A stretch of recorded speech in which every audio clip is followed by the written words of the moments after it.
We are on location at the new home of the Irving Hispanic Chamber of Commerce for this edition of City Source. Sparks and Stripes.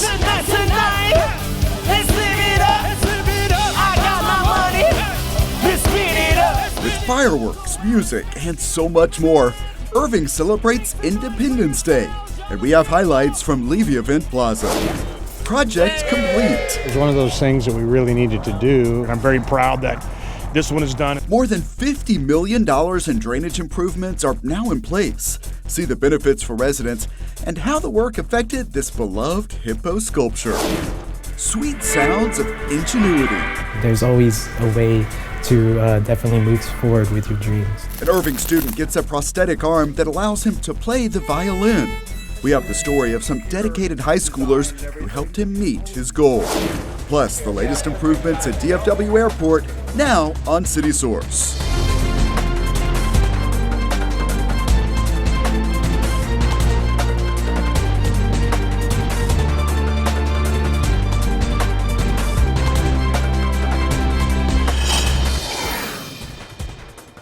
The Irving Hispanic Chamber of Commerce moved into new offices, and we are here to find out all about them. Hello and welcome to City Source. I'm Thomas Gandy. More about this location coming up, but we begin with the big way Irving celebrated Independence Day. Our team captured all of the fun of Irving Sparks and Stripes at Levy Event Plaza. A fireworks finale capped off Irving Sparks and Stripes, the city's Independence Day celebration. But the fun started hours earlier on Levy Event Plaza. I think it's great. It's our first year here. We're new to Texas, and this is a great environment. We're super excited. We just continue to grow this event year after year. I think it's fabulous. This new event space that we've got that's opened up a couple years ago, it's just perfect for this kind of event. Loaded baked potato, baby. People turned out for food and kids' activities and to stake out a spot for the show ahead. Fireworks. That's why I come. A lot of anticipation. Oh yeah, we're excited about the music and the show that we're going to put on today. Another dance in the courtyard. The band Ashmore played classic rock as the crowd continued to grow. People are excited about it, and you can get a lot of people in here. We came out here last year. We were just talking about the bands that were here last year, so we're hoping some of the same groups come back out. They are. Downtown Fever coming up next. Oh, they are? Downtown Fever got a lot of people dancing and the energy pumping.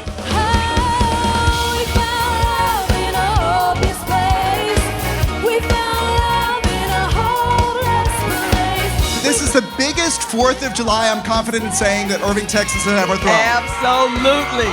This is how we do it in Irving, Texas. Soon, all eyes were on Lake Carolyn for a water show featuring images projected on sprays of water.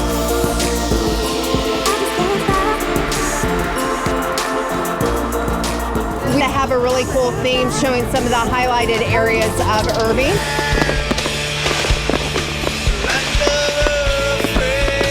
That led up to the Fireworks Spectacular, a wider show than ever before, with fireworks shot from 5 barges spread across Lake Carolyn. A big finish and big memories at Irving Sparks and Stripes.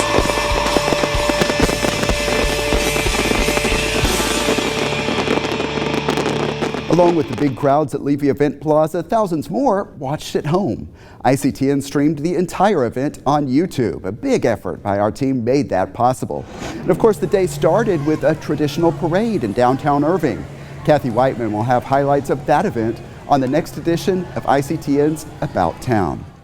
A massive drainage improvement project is complete, and it's making a big difference. Homes along some South Irving drainage channels had flooded over the years. Then combine that with increased runoff resulting from an expanded State Highway 183, and leaders knew a big expansion of drainage systems would be necessary. We were there as leaders celebrated the progress. Ready? Okay, we're doing this. Irving leaders and residents turn out to celebrate the completion of improvements to Delaware Creek. This is really great. I think this just shows the commitment to improving the quality of life of our residents. It was one of those things that we really needed to do. The project started back in 2016. At that time, we could see portions of the drainage channels were in bad shape. Also, they were not big enough to contain all of the water. That impacted surrounding neighborhoods. Some of these homes did flood over the years, right? That's correct. That's why the city has brought in and decided to make this large endeavor on getting all these large channels that we have. As we followed the progress of reconstruction, you could see how teams added capacity, and here's how they look now, after nearly $53 million of improvements. It's very expensive, but there's so much infrastructure, whether it's streets, whether it's storm drain, whether it's water or sewer. All of these services the residents expect. One of the benefits of doing that is we took over 450 homes that were in the floodplain out of the floodplain. Now, to give you the perspective on that, if you're one of those homeowners, you're probably paying $1,000 to $1,200 a year more to have flood insurance. Today, you don't have to do that. While improved drainage was top priority of this project, crews also reconstructed bridges. And there is another feature here in J.C. Park everyone seems eager to talk about. The hippos. And the hippos. Our hippos here. We're here today to talk about the hippos a little bit. The hippos were very important to me. This park is very important to me. Irving resident Gregory McCarthy encouraged the city to restore the hippos. Original sculptor David Isles, seen here as he created them, worked with the city's capital improvement team on the restoration. It's a big improvement. And it's something that everybody here always kind of iconic that looks at them and says, oh, the hippos. I can't tell you how good they look now. I've heard a lot of phone calls about the hippos and where to put the hippos. I'm very excited the hippos are back. They are just one aspect of a huge project, but the city works to focus on all of them. It's what you have told us as residents you want us to be doing. Improving and adding infrastructure as Irving grows to prepare for the future. We're done with this today and we're off to the next project. Along with the hippo sculpture you saw, there is another lighter side to this. Turns out the project is even more than it's quacked up to be. And when it came time to protecting waterfowl, the city did not duck its responsibility. I had several questions about why there's this gap in the wall over there and a gap in the wall over here. Well, as we were sitting there talking about it, we've seen the family of ducks come out of the water and come up through the gap in the wall. So those are duck walks. That's why they're there, so that the ducks have an easy way in and out.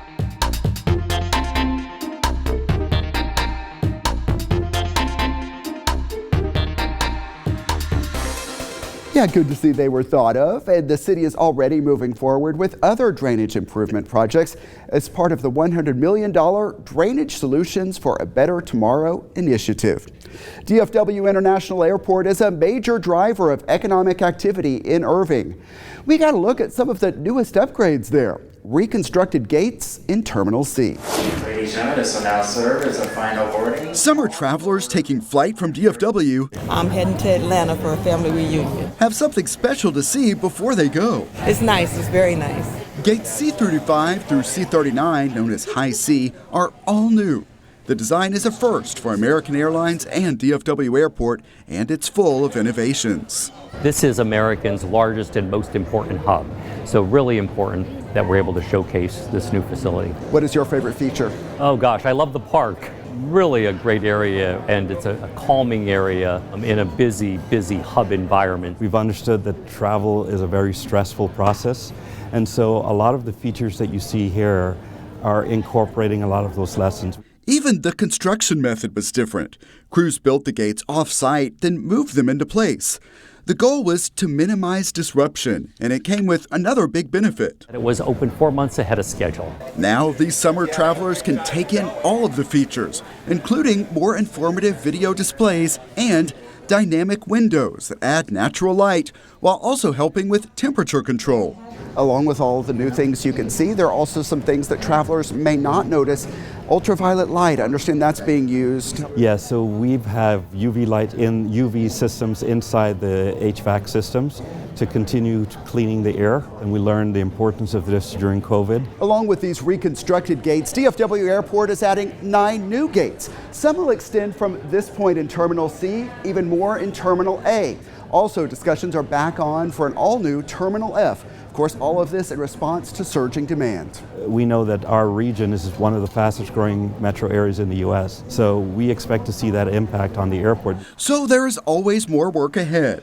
For now, DFW Airport will keep the improvements coming as the customer counts soar.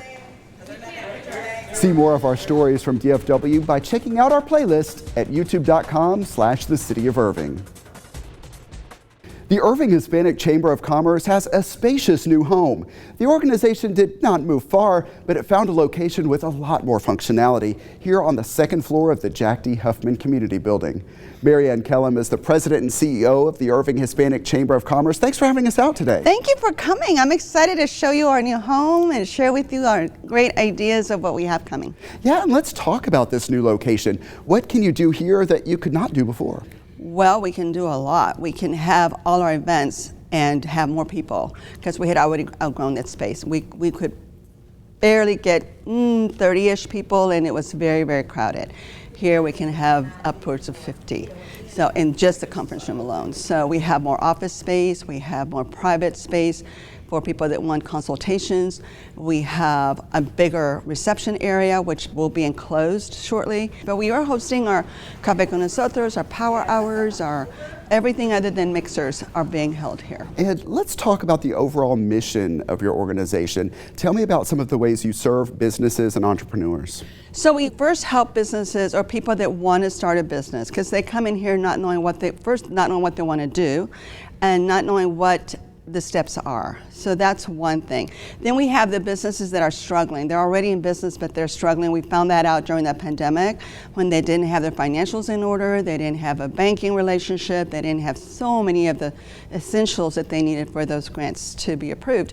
So we now help those businesses, and we have been for a long time, making sure that they are set up properly and helping them, scale up a little. And there's a new campaign you're kicking off to help South Irving. Talk about that. Yeah, well, we found out that South Irving is suffering, downtown is suffering, because we've got the construction. We just came out of the pandemic. They were just about to gear up and start doing business, and then the construction started. And it really has hurt a lot of businesses. So what my staff and I did a couple weeks ago, we walked into every single business to get the information from them so we can do a story on them. Try to encourage people to come in and shop, letting people know that they've been open because you can't tell what's open, what's not. And then we'll be doing stories on them ongoing so that there's more PR brought to their business. And then there's a second phase. And then there's a second thing we're doing. It hasn't been announced yet, but what we're doing is we're going to start visiting our businesses, not just South Irving, but pretty much Irving, and making it where we will take so many of our members on a weekly basis, and everyone will commit to spend a certain amount of dollars, and we will go into that business as a group and buy, eat, do whatever that business does to give them the business for the day. So it's kind of a fun thing that came to me by somebody special in this community. And I thought it was a great idea for us to do. And just to get people into the stores and people to understand what's there. Some people don't even know some of our businesses in downtown Irving. As we're walking through and knocking on all the doors, we found some really nice gems that we have in this community that we didn't even know about, that people don't know about. So I really want to focus on getting people to know what's down here. Well, thanks for announcing that news here with us today and having us in your new space. Yes, Mary Ann Kellum, thanks so much. Appreciate you. Thank you. And of course, you can always learn more at irvinghcc.com. That's the website for the Irving Hispanic Chamber of Commerce. Not far from here, crews carefully demolished the building that stood at 129 South Main in the Irving Heritage District. You may remember a severe storm caused the roof of that building to collapse. The city of Irving owns that property. No plans for it at the moment, but the hope is it will eventually fit into an overall revitalized area following the reconstruction of Irving Boulevard and the development of a big project at the former lumberyard site. We'll be telling you much more about that in the coming weeks. Now to a special story I'm hoping you will take a couple of minutes to watch.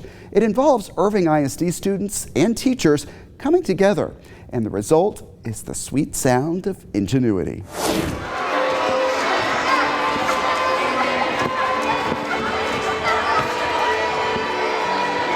It does not sound like much now, but when all of the pieces come together,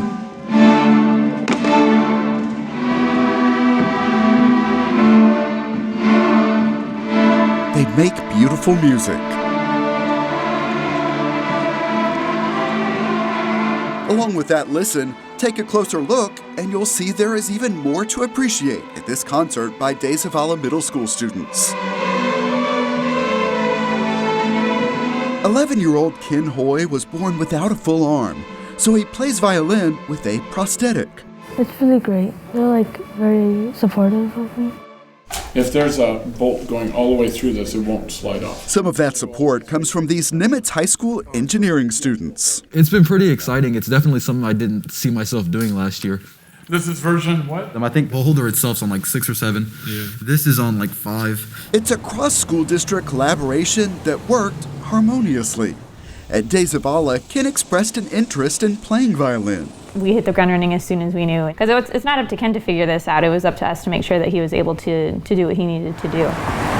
So at Nimitz High School, engineering students got the call to design the arm that would allow Ken to play. I asked for volunteers. Typically, engineers love to solve problems, right? So that's already a motivator. I heard that he was involved in music, he was in orchestra, and for me, as someone who's involved with music, it felt kind of a bit of a connection. Originally we had these, but then it went to a mat. For months, the students volunteered their time outside of class to work on it. Because they see the impact. They see the impact. And, the old saying, it's better to give than receive. It really does. What they're creating is actually making a difference in somebody else's life. On this day, Ken is at Nimitz for a fitting. After a few adjustments, he is ready to try it out.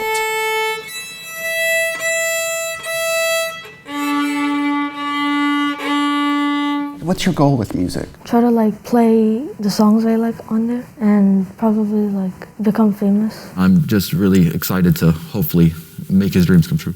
And they hope to help more than Ken. Another goal of this project is to share their designs worldwide. So that others can access it, and then others can contact a person in the area that might have a 3D printer, access these files, and then get an inexpensive prosthetic. What lessons from this can you take forward into the future? Definitely a big one is teamwork. You shouldn't just give up. There's always a way to definitely move forward with your dreams. If I have a goal, I mostly try to achieve it. I'm proud of all my kids. He has to push through a little bit more than everybody else, but you wouldn't know it. Lessons about engineering, music, and life that resonate. He can do whatever he wants. He just has to put his mind into it, and he can just do it. Nothing is impossible. I'm very thankful for them making my prosthetic for me.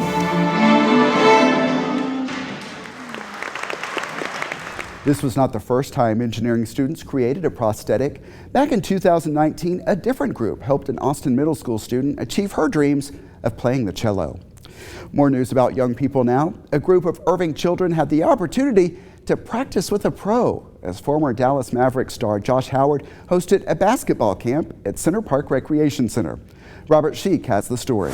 Listen up. Summer camp with the champ. Can you shoot?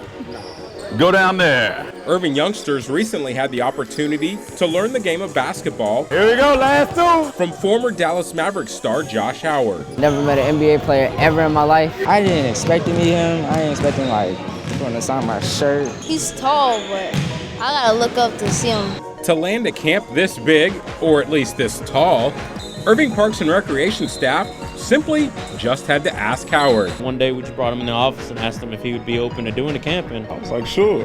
And I don't think he thought the answer was going to come out that easy. A 3-day camp isn't enough time to develop these kids into excellent three-point shooters.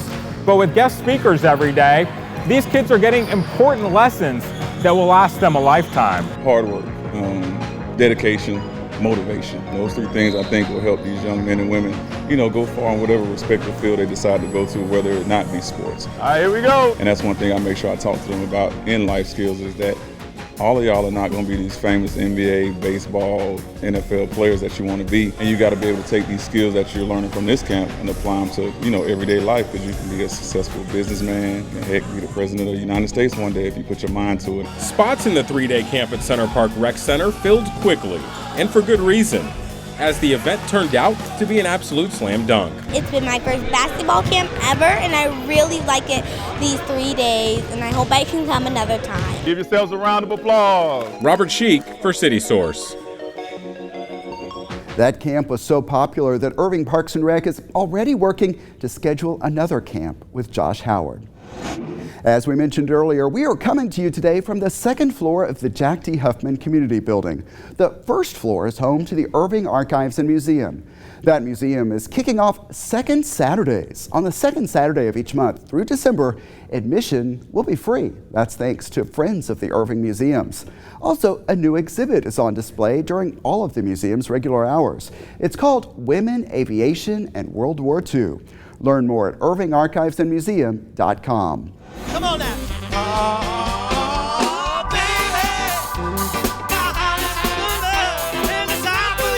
There are a couple of opportunities left to enjoy on stage at Heritage in the newly renovated and expanded Heritage Park.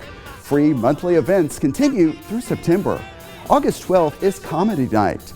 Organizers recommend bringing a blanket or lawn chair. And September 9th is a car show. All events start at 6:30 p.m. More details at irvingevents.org. People who live or work in Irving have a unique chance to get an inside look at all that it takes to make this city work. The Irving 360 Civic Academy will kick off this fall, and now is the time to sign up. This is video from past years. Over 11 weeks of sessions, participants get tours and interactive experiences. The deadline to apply is July 22nd. Find the link on the city website or email acaslick@cityofirving.org.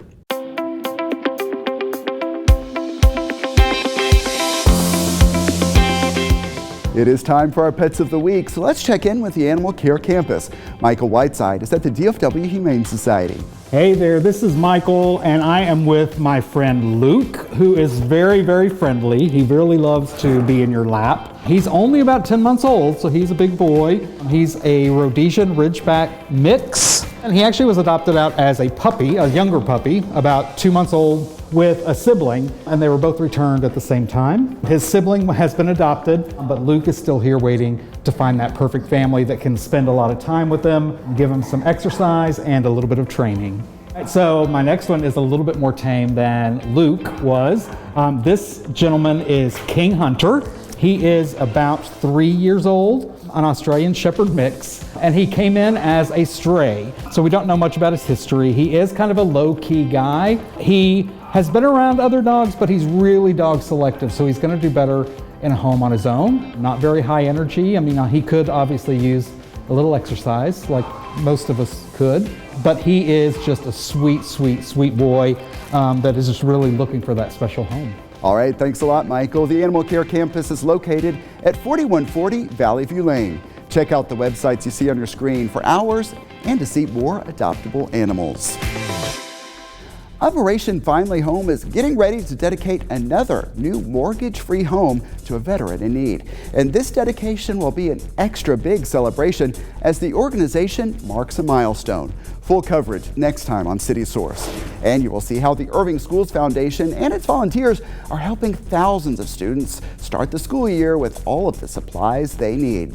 That's next time on City Source. Remember, you can always email us your thoughts on our stories. The address is ictn@cityofirving.org. Also, find us on YouTube. Our channel is at youtube.com/thecityofirving. And while you're there, keep in mind that we always appreciate the likes and positive comments, so give us a shout out. And you can look for updates on events and initiatives across the major social media platforms at the City of Irving. And that's it for this edition of City Source from the Irving Hispanic Chamber of Commerce. Thanks for watching, stay safe, and we'll see you next time.